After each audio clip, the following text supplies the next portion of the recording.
So in today's video, I'm going to be talking about the 5 goals that I have and want to achieve by the time I'm 30. Hi guys, it's Heather here. Welcome to my channel. If you are new here, this is definitely a channel that you want to subscribe to. If you want to hear about how myself and my husband Yai are quitting our jobs and building a tiny home in which we can travel the world. I'll be talking about the books and different resources, podcasts, etc. that have changed my way of seeing the world, changed my way of seeing myself, and the ones that have had a massive impact on me along the way. Some vlogs of me, Yai, and our 2 doggies, Rosies and Brandy, and what we get up to day to day, and a few different bits on the way we build our businesses and how we plan to have an income that is free of time and location, so we can work on it when suits us and where suits us. So in today's video, I'm going to be talking about the 5 goals that I have and want to achieve by the time I'm 30.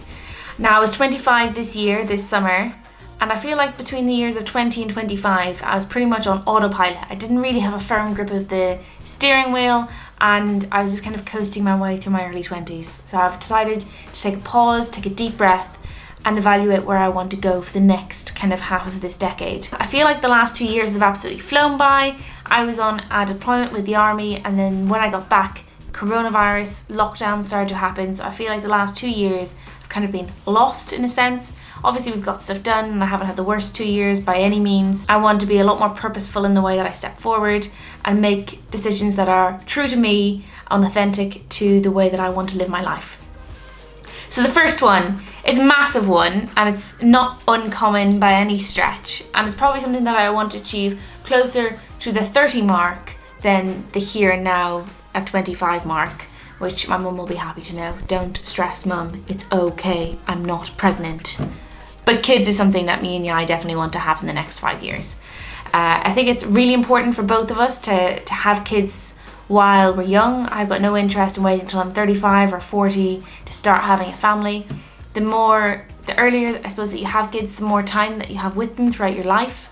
And I think for both of us, it's just the next step in the adventure of our lives. Nothing against our fur babies, Rosie and Brandy, but a human baby is definitely on the cards at some point.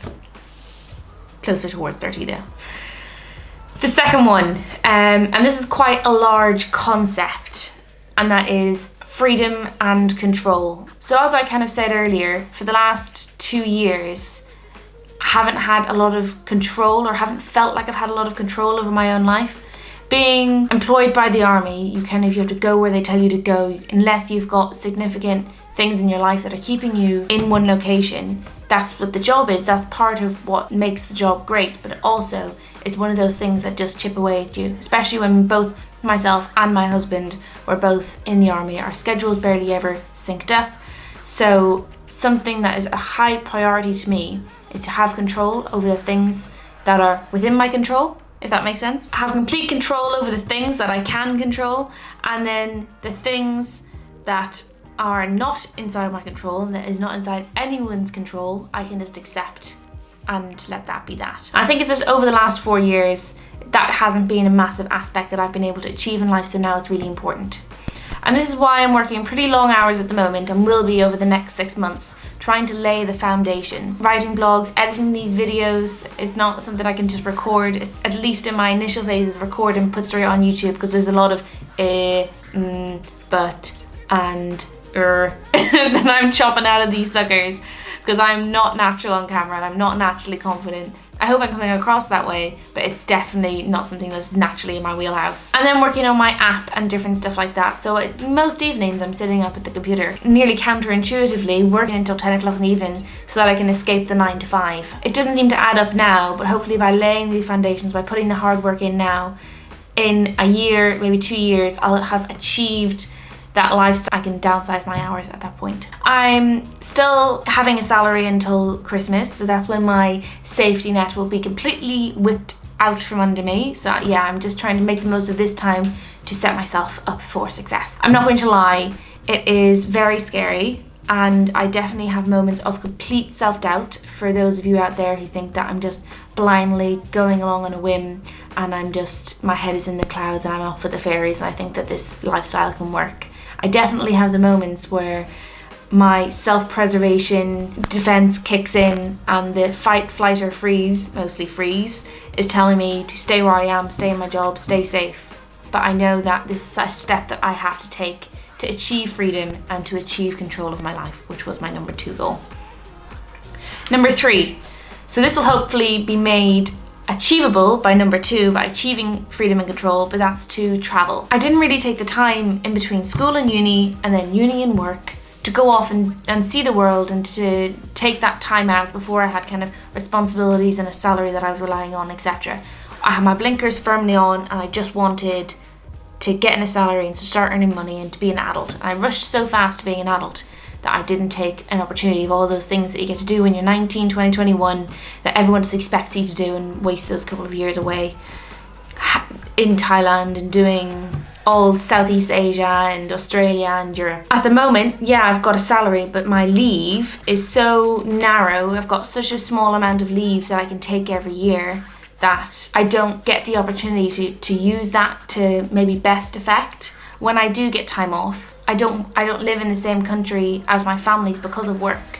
So when I have leave, I want to go back to Ireland and I want to see them and I want to spend time with them. So I never really get the opportunity, except for maybe once every 2-3 years, to actually go on a holiday proper and go and see different parts of the world. And I don't feel like I've wasted the prime years of my youth, but I'm definitely very excited for me and Yai taking the opportunity now to build our tiny home on wheels and jet off into the sunset and see the world and take that time for ourselves. Number 4 is I've never struggled to pronounce this word before, but of course there's a camera pointed at me, so now I just can't get it out of my mouth. Authenticity. There we go. Number 4 is authenticity. The hardest one for me to articulate, and it seems pronounce. Brain, come on. This is going to sound really cringy, and it feels really cringy to say, but I often feel embarrassed to be myself. I'm not ashamed of who I am, and I don't have low self-esteem, but it can be difficult for me to just relax completely, be natural, and stray away from what is seen to be the cookie cutter mold of what someone should be. I think it's really easy to say, just be yourself, you're the best person at being you, everyone else is taken. But doing it and practicing it and doing it comfortably, I think, is something else entirely. But it's something that I'm actively working towards, because I think authenticity is one of the, well, obviously, to be true to yourself and to know what your personal goals are and what you want to achieve, not just what you want to achieve because you think it's the right thing to want to achieve. That was a mouthful. Is really important, because then you'll be able to live your life and not regret. And as long as you're true to you and true to who you are as a person, and if you can learn that at a young age, then you won't have all those regrets people talk about having in life. You won't regret working too hard, because you'll either love your craft and work is the thing that you want to have as your legacy and your passion in life, or you'll value other things that have a more balanced look on life, and you won't stray up the corporate ladder just because you think it's the right thing to do, because you'll have an idea of what's true to you and different ways to earn money, etc. I'm not articulating this very well. I am aware of that, and that's why I did say hardest for me to articulate. But anyway, I am purposefully trying to become more authentic and more confident with the person that I am.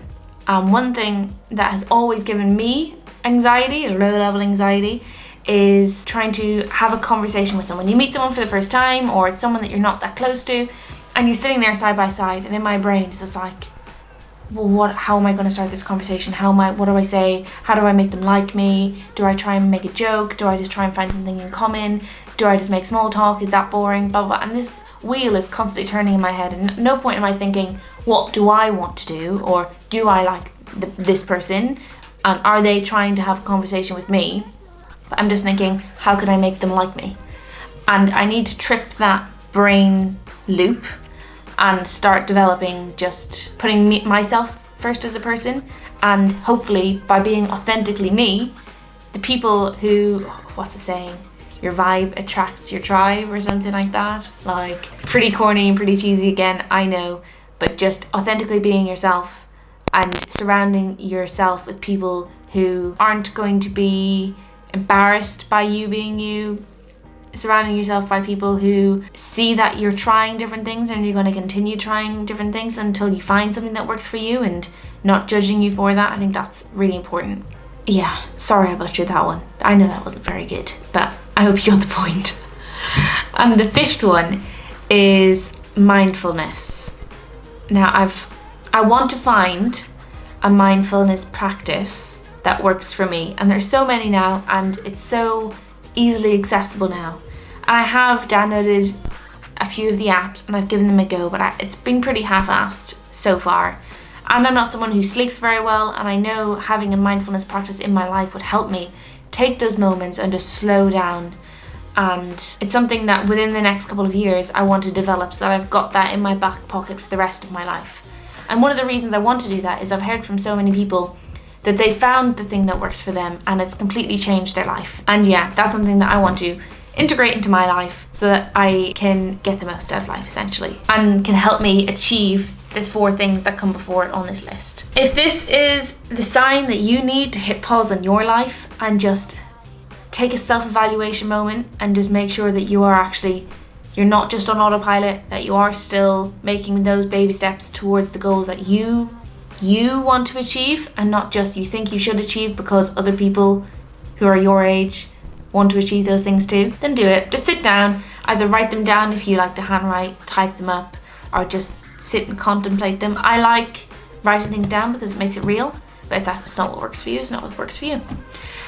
So I am going to leave you on that note. I hope you have enjoyed this inner look at my soul. If you enjoyed this video, I have a few other book reviews that I think you would enjoy too. If you look at this link now, you will see the 3 podcasts that are my top podcasts that have influenced me in the business sphere, but also, especially My First Million, addresses mindset, ambition, drive, goals, those sorts of things as well. So if that's something that interests you, definitely give that video a watch, and maybe give My First Million, the podcast, a try too. Thank you for watching. If you did enjoy this and you want more content like this, I would love it if you would subscribe to my channel. I'm very new so far, so every subscriber just boosts my momentum a little bit in the right direction.